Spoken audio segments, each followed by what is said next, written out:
At what point did you first make music that felt unique to you and wasn't tethered to the stuff that you were originally influenced by? At what point did you start to feel like you were making something that was Ocean Alley? I think, Oh, yeah. Well, when we first started playing music together when we were much younger, we were just doing covers of like Neil Young songs and yeah. Bob Oh, Marley songs, and anything that we, anything that we could play yeah, because we pretty weren't that much. good. We Yeah, just picked the easy ones. yeah.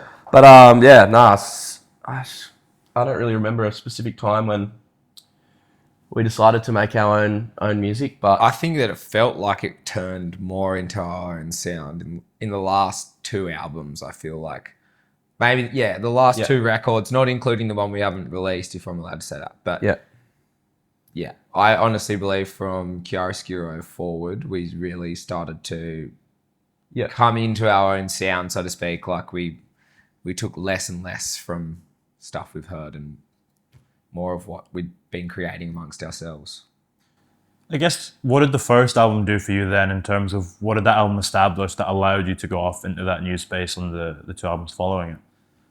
I think there's lots of things. I think it's just like you grow up a bit, you've been playing music for a bit longer, more experience. Yeah, you gel together better. Yeah, we got better at playing music together. Yeah, exactly. And then that sort of translated well when it came to writing songs because they just came out easier and yeah, it just flowed better and it was more enjoyable. You did the live album version of the last album too. I think it was like in the middle of COVID, you went into the studio and Yeah. recorded the whole thing. Yeah. Yeah. Now that you've taken those songs out on tour for real, was there anything that experience of making that live album did for you that's helped you now that you're bringing them into the world for real?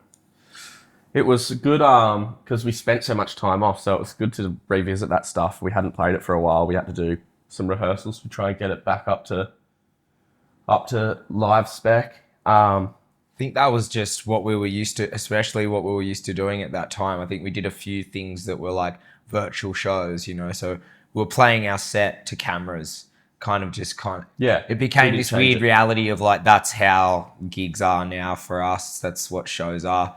Kind of just felt like we were putting on our own show and cameras were rolling because, we'd start at the Northern Yeah, Byron Bay and did in a pub that we played growing up and in a pub that All the time. that we played at a few months ago. it normally sells out and is rammed full of people, and we were standing on stage just playing to a few cameras set up in the room. It was kind of weird.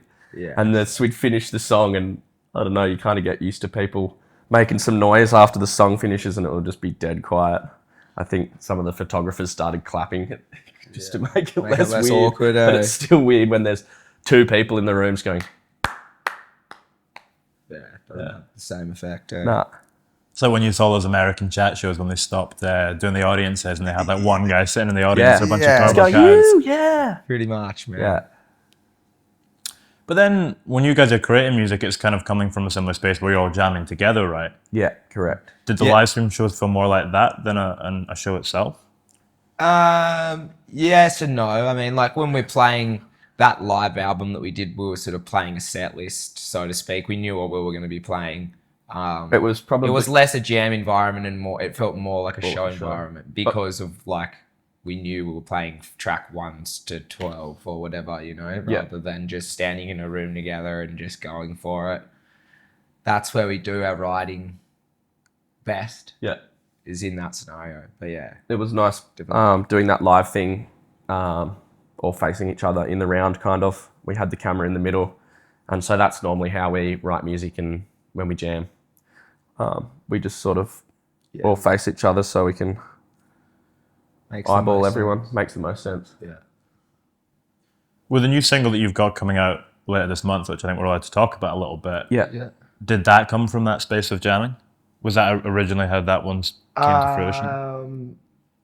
Deeper stuff. Yeah. Well, we've done a bunch of writing since then, and we've been writing this whole time that we've had off pretty much from the beginning of COVID. We sort of started the process of writing new music. So we had lots and lots of sessions like that throughout the last 2 years where we were either demoing and then eventually we've done some recording and it's hard to sort of say what songs came from what sessions because we were just writing them at the time and just recording them and putting them aside, and then at the end of the process we sort of came back and were like, what have we got to work with here, and we got rid of a bunch and changed a few up. And We had so yeah. much time to work on stuff, and with all the time off, and like more than we've ever had before, and so that really helped us sort of hone in on what we wanted to include and what we wanted to leave out, and how we wanted to develop the songs.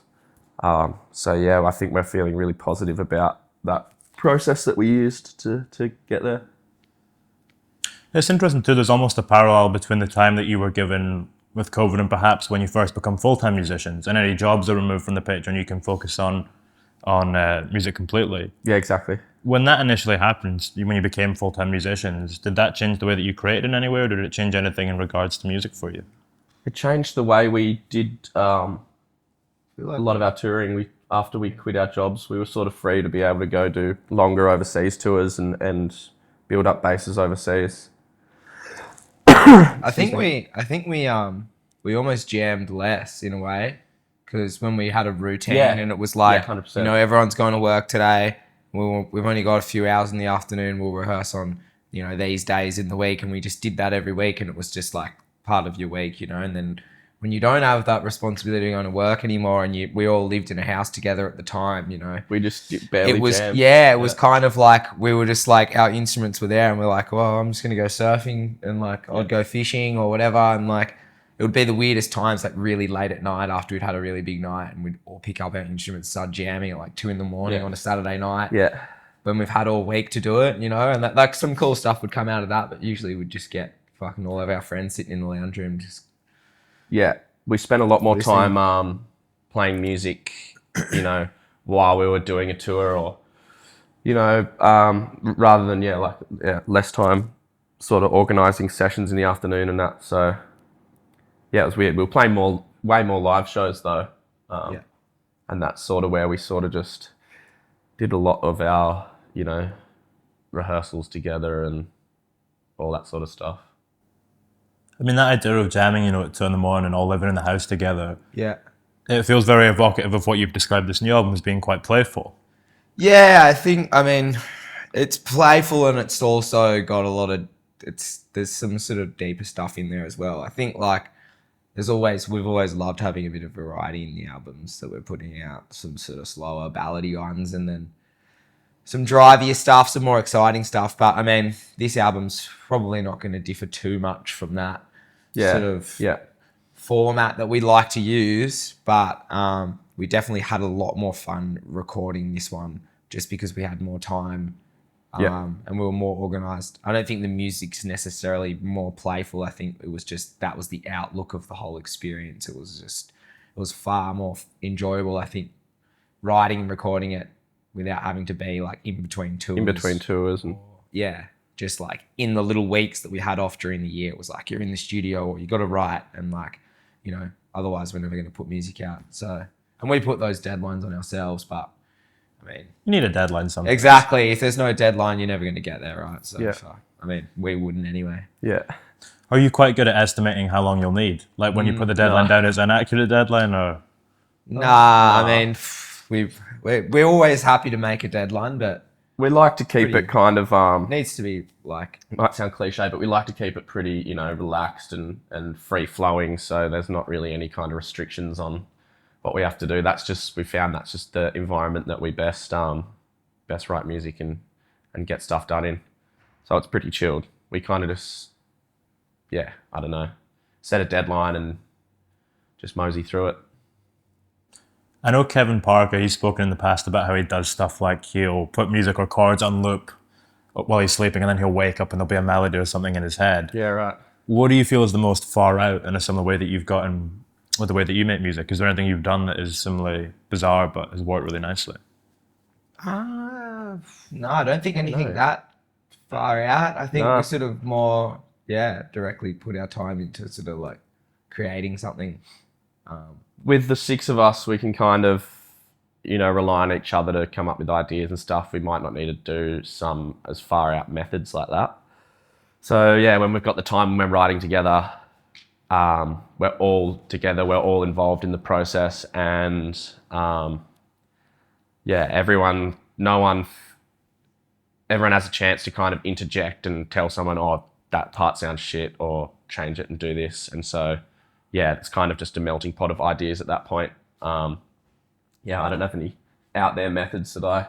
Nah, we've never. I mean, it would be cool. I mean, I'm sure there's been times. I don't know if I can Since go to I've- sleep. Nah, but I mean, there's been repeat. times. I definitely think there's been times in my, from my point of view, of like having a dream and like being like, fuck, I swear I could like hear a song like that we were playing that we hadn't written yet, but I could never recreate it the next day. You know, waking up in the next morning and being like, fuck, What was that? what was that? You know, but never actually executed the idea. What's the most cathartic experience you've ever had making music? I reckon it was that session that we had.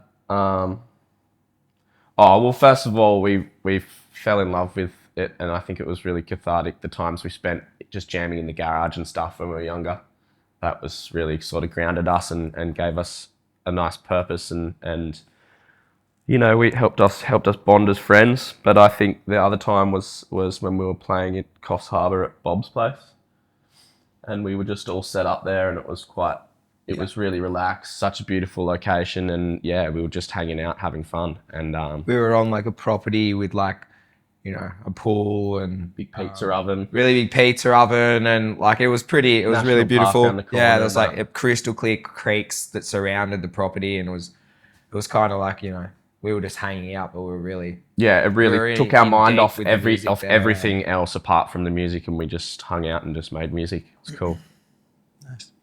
Thank you very much, guys. Cheers. no Thank worries. you, man. Thank you. Cheers.